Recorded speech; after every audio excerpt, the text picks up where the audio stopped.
The migrant disaster. There's no more room at the proverbial inn of New York City for the thousands of migrants who have been brought here from the southern border seeking a better way of life.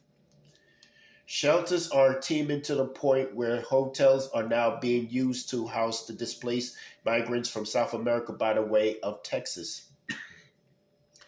Mayor Eric Adams suspended parts of the right to shelter law last week, created an environment for more congregate shelters to open without separate kitchens or bathrooms for families.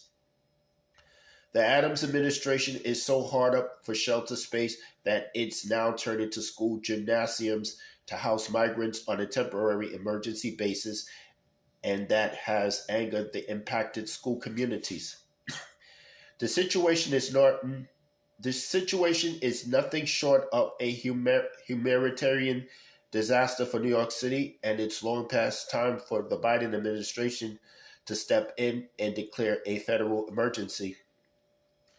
It is not an admission of failure by the president or by the city. Far from it. This is an extraordinary time in the life of this country where circumstances far beyond our control are sending thousands of families running to the U.S. in search of freedom from war and tyranny. A declaration opens the federal government to use its infinite resources to properly respond to the migrant crisis in New York.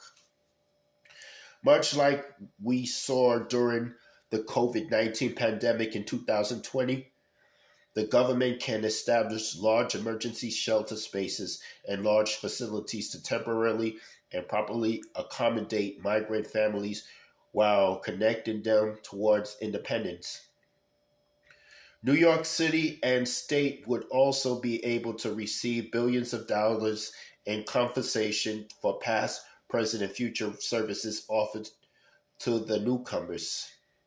At the same time, the federal government can put an end once and for all to Texas Governor Greg Abbott's cruel political game of sending migrants to New York and other parts of the country. Federalizing the response to the border migrations will ensure the people who come here are cared for without overburdening any one locality or state. Long term, the Biden administration must also step up its influence in Latin America to bring about reforms that end injustice, violence, tyranny, and economic inequality in Venezuela, from which a large number of migrants are heading north. The brutal social Maduro regime there has tanked their economy and violently crushed the opposition with an iron fist. The regime must change or be removed in order to restore peace and prosperity in Venezuela and end the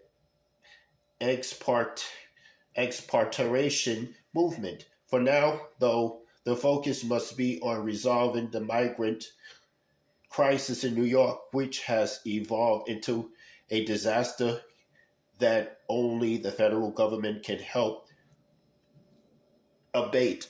That's all I have to say for this video.